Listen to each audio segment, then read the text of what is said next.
GMA, bumaba ang kita, ABS-CBN nabawi ang pagkalugi.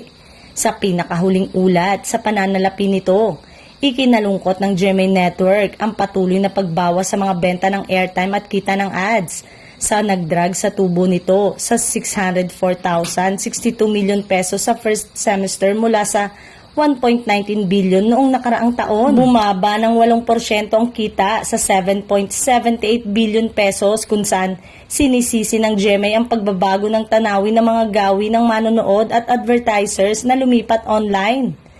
Bilang tugon, lumalawak ang network sa digital space para makuha ang tumatakas na demand sa mga online na channel. Ang pagsisikap na ito ay humantong sa 17% pagtaas ng mga benta mula sa digital advertising, kasama ang mga site nito na nakakuha ng higit at mas maraming manonood. Dahil sa tumaas ang gastos sa production ng network, mas malaki ang ginastos ng kumpanya para sa mga talent fee para masakop ang mga bagong hire. At nagbayad din ito ng dagdag na amortization para mapanatili ang mga karapatan ng programa.